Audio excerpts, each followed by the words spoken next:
Religion and global governance are two concerns that now provoke new debates.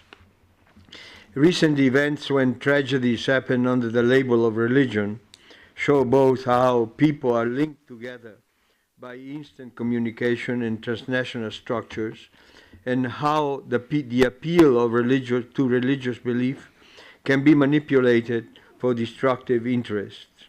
Some observers see this situation as a change in history.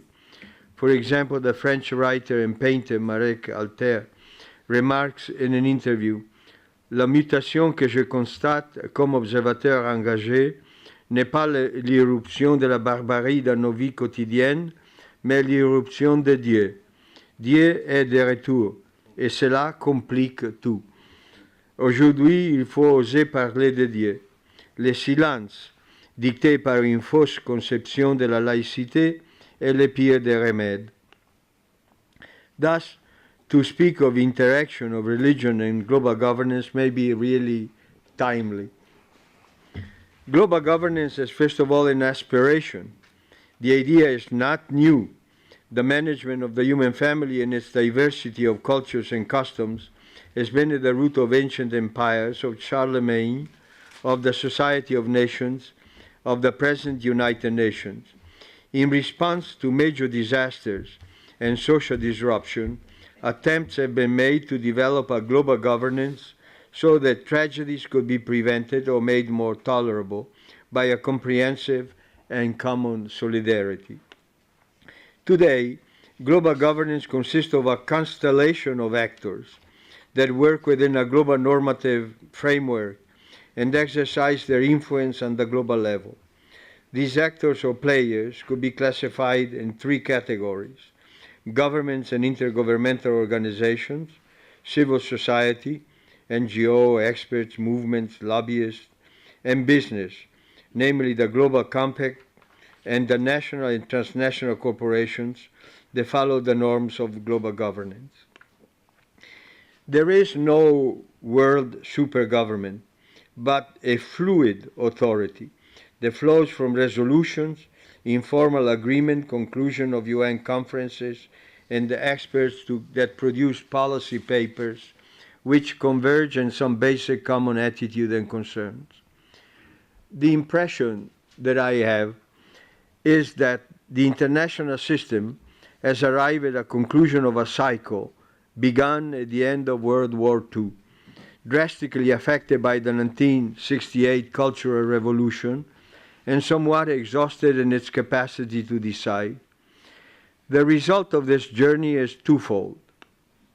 An obvious success was obtained in changing public culture, social norms, policies relating to personal freedom and identity, and then a failure appears to be evident in the inability to reform international institutions or to create new ones and to arrive at making binding decisions.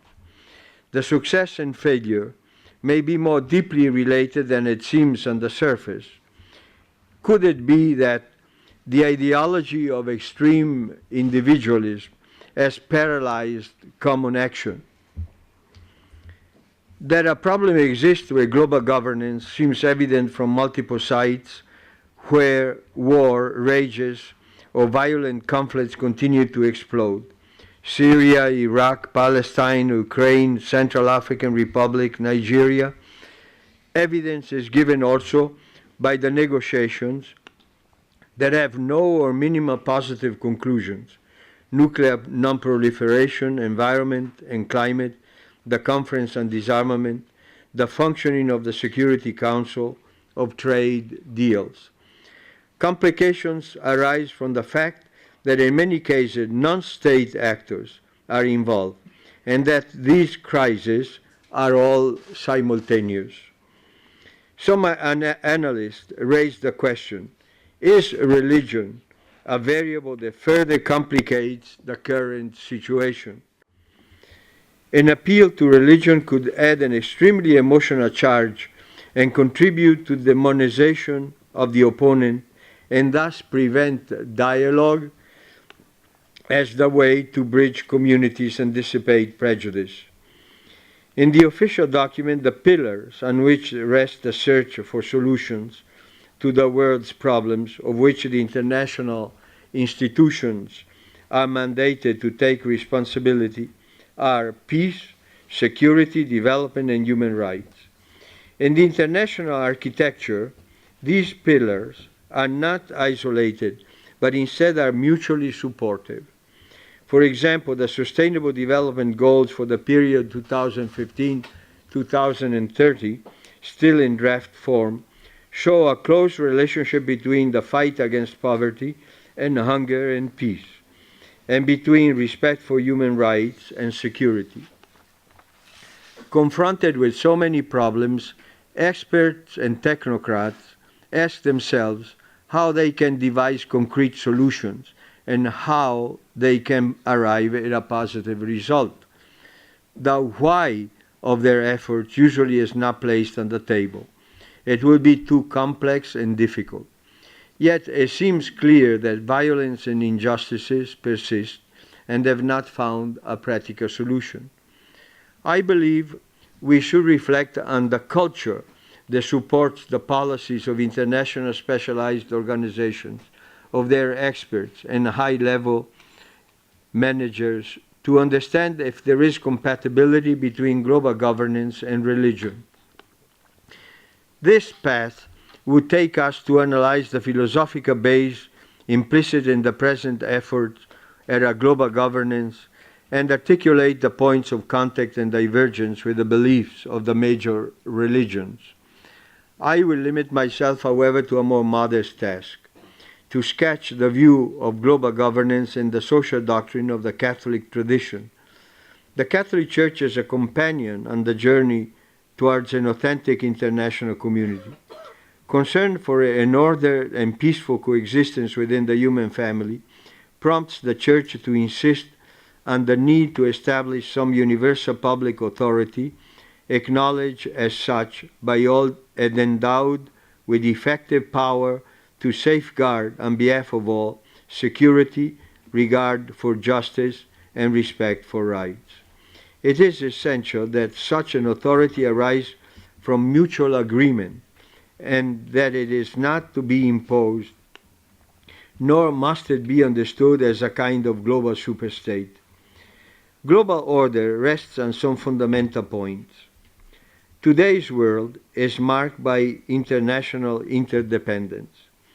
The human community is global and therefore moral obligations extend beyond national boundaries.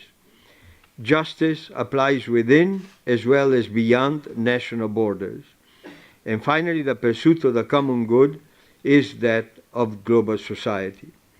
Consequently, political authority, which is necessary for the realization of the common good, must be global in some way and to some extent. Already in 1963, Pope John XXIII wrote, "Today, the universal common good presents us with problems which are worldwide in their dimensions, problems therefore which cannot be solved except by a public authority with power, organization, and means coextensive with these problems, and with a worldwide sphere of activity. Consequently, the moral order itself demands the establishment of some such general form of public authority.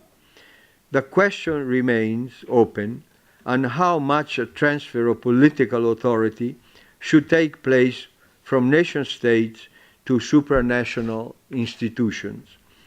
In particular, Pope John Paul II, nations transmit and protect culture, and cultures facilitate and should maintain the search for truth and for God.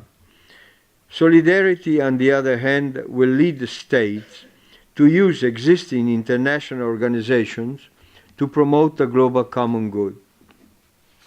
And Pope Benedict XV called for a true world political authority.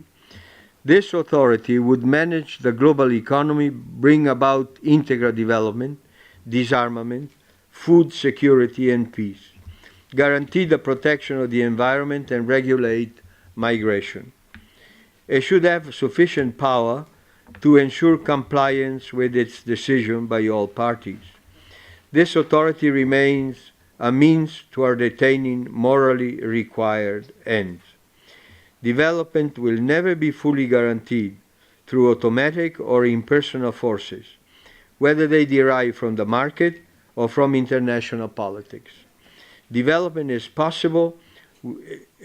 impossible without upright men and women, without financiers and politicians whose consciences are finely attuned to the requirements of the common good. Both professional competence and moral consistency are necessary. When technology is allowed to take over, the result is confusion between ends and means, such that the sole criterion for action in business is thought to be the maximization of profit, in politics, the consolidation of power, and in science, the findings of research.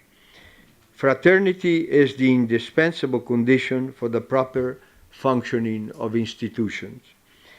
The constellation of actors engaged in global governance already is making important contributions in preventing conflicts and promoting conflict resolutions and humanitarian law and refining the responsibility to protect, but must become more effective. The insights of religions and the primacy of the human person and the inalienable dignity of each person and on the requirements of solidarity or fraternity can serve as needed resources for the proper functioning of global governance. The UN Charter and the Universal Declaration of Human Rights have embodied these principles and values, and the challenge is their implementation in their respective spheres of activity. It is also true that human communities are served by a structured dialogue between both the Church and the international organization and undertake to serve the good of the same common subject, the human person. The common efforts of the Church and civil authorities can find expression in the stipulation of mutual agreements. Religion does not lead to global clashes of civilizations, but contributes to the resolution of conflicts and the promotion of human flourishing. A very recent example is the mediation of Pope Francis and the reestablishment of dialogue between Cuba and the United States. The social doctrine of the Church encourages the institutionalization of the international society as the way to build an authentic universal community of peoples living together in peace.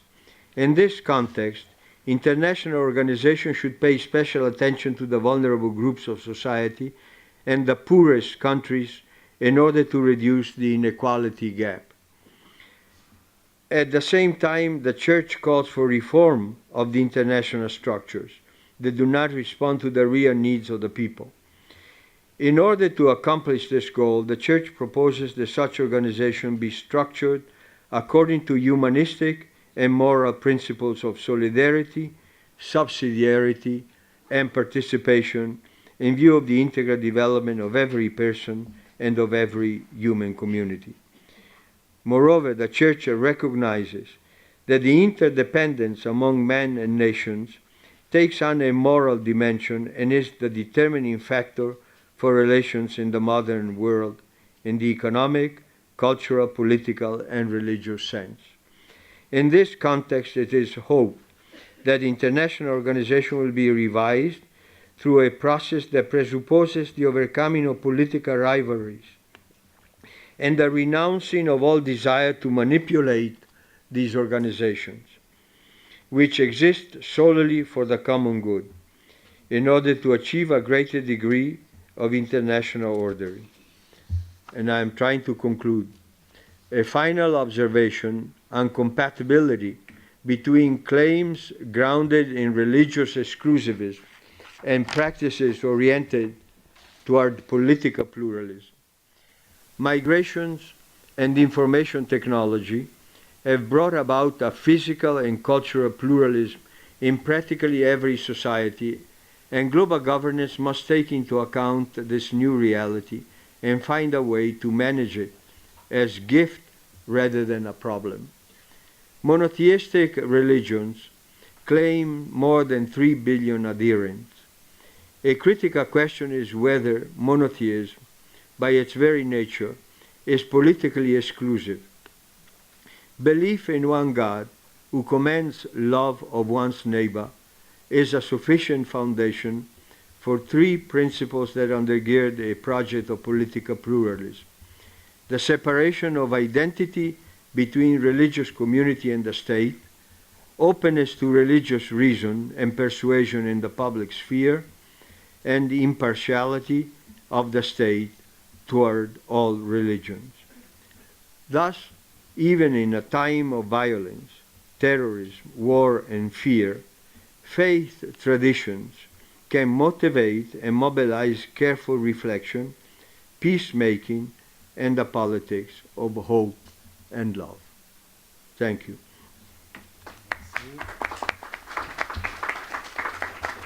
Merci beaucoup.